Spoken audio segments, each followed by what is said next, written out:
So just kind of give us a bit of a background of how Panache came to be. Panache started in 2013 with GF Boivin, a business partner, and myself. We were without a job one morning, really quickly, and then so we said, okay, what do we do? And then it took 2 years before we actually started Panache, and as an independent game studio, and to make awesome games. And it's been 4 years now that we're working on Ancestors, the Humankind Odyssey. And that's it. And it's 35 people back in Montreal doing triple I, that I call it. Instead of triple A. The indie, right? Yeah, it's like not a little two guys, thing in a garage. It's dedicated senior people in a bigger studio with some. We're lucky enough to have a publisher, private division that actually give us the means of our ambition, and so and you played it today. It's not that little game. That's got some scope to it. So most of your background is AAA. What's it like going from AAA to triple I? Yeah, it's funny because at first in my career, when I started in '97. AAA didn't really exist. This notion of really big monster games was not the thing. I made Prince of Persia: Sands of Time with 40 people, roughly. There was a peak at 60, but there was also a bulk at 25, so roughly 40 people and all. And I basically, Panache is a bit going back to this era of game making, of 40 plus people or less. And so it wasn't really that big of a difference because I've been there before, I guess. The main stress at the beginning is money. It's like, how do we get started? So I had a bunch of people wanted to meet me. Oh, I want to meet the Assassin's Creed dude. But then, you don't have Assassin's Creed with you. No, I don't. I need to build it now. I said, well, yeah, a bit too soon. But I received at least 45 no's before I receive a yes. And so, funny enough, it was someone from Montreal. I traveled the world pitching, and someone from Montreal said, you know what, let's do it. So the last team that you worked on, it was like 400 people, was it? Oh, I don't remember the number. On AC2, how many we were? 800? Yeah. I don't know. There was people from all over the world working on it all the time, 24/7. And what are the kind of differences between that? Obviously, the smaller amount of people. But is it harder? Is it more manageable? Is it easier to kind of communicate? It's easier to communicate. It's like, it's magical. And at Panache, the offices, it's one cube, basically. Everybody's in the same room. So when we do a team meeting, we don't have to go somewhere. We just stand up. Yeah. We do a stand-up meeting once a week, on Wednesday morning, and that's actually what we do. We just stand up, and everybody goes in through that, like, this is what I do, I need help on this and that, and I know everybody's name, I know everybody's, like, girlfriends, boyfriends, I know the kids, I know the dog. And because I said that before, I never thought I'd be working in an office.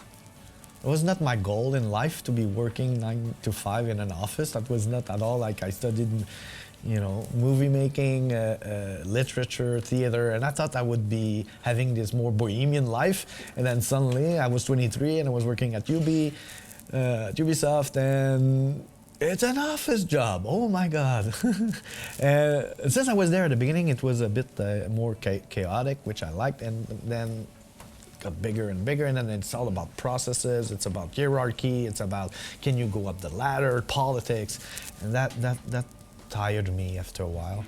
And so being that little group together, one of my teammates, after the VGA announcement, the little video, he said, you know what, I've been making games for the last 15 years, and it's the first time watching the video we showed them that I could say to my girlfriend, I've done this. This is my work that you see. And it's not another firm of like somewhere else who did the demo, the trailer. That's me. And he said, thank you for that. the first time. And so it's totally different at the same time than big studios. What do you think's changed in the last 10 years? Do you think much has changed? Because I mean, you've been on the outside kind of looking in as you obviously built a studio in that time. Like in 2009, it was a different landscape when the last game was shipped. Do you think much has changed? Yes and no. Yes, and some trends. Those are trends. They're always changing. The game design, we know a little bit more, but it's a craft to design a game, and plus I'm not a really good game designer. I'll tell you why. I could not. Most of the games people play and that I play, I could never design those games. I designed my game.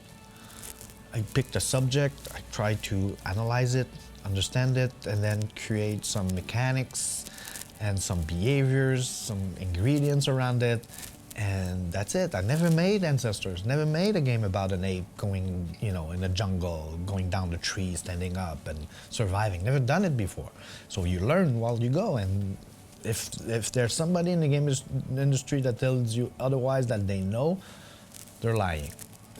It's true. Like it's a real iterative process.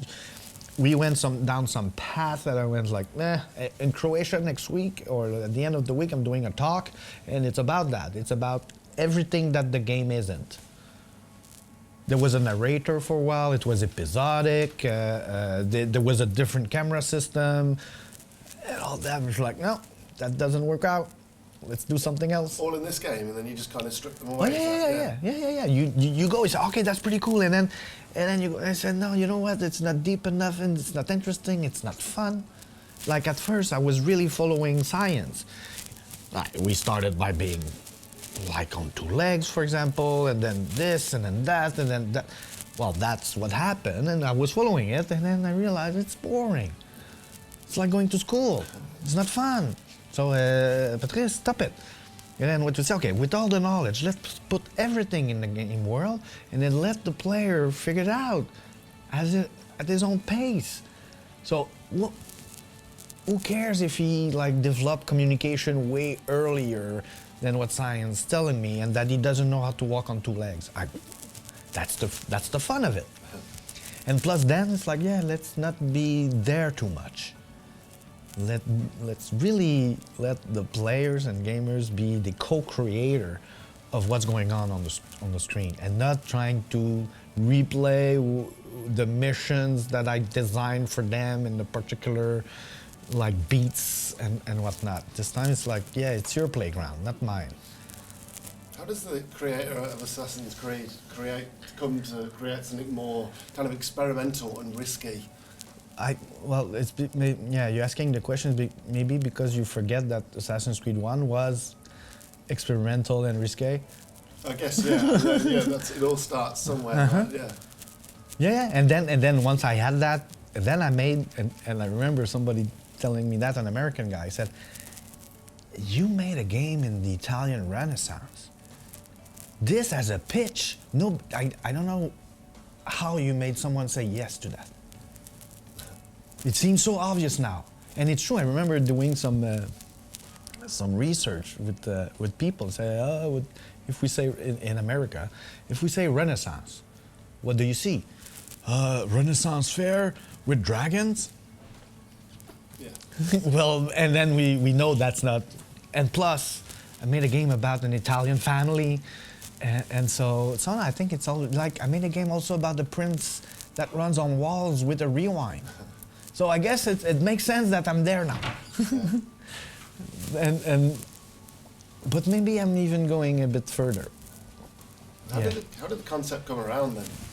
At first, it's just because I wanted a toolbox to make multiple games for Panache, and so my very first idea was just like, okay, I need a character in a 3D world, and I made it would be a game without no story at all.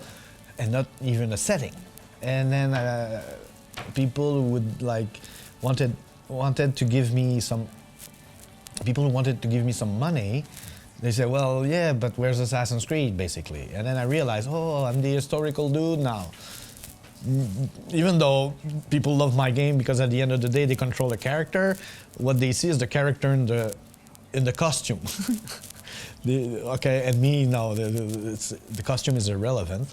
So, and I said, okay, so I need an historical period for that game about a character in a 3D world.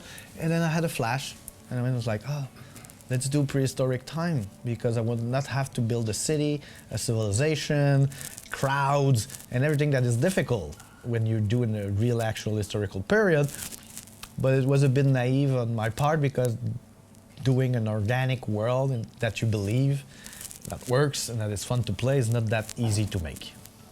So in between, obviously, Ancestors and Assassin's Creed, you worked on 1666 Amsterdam.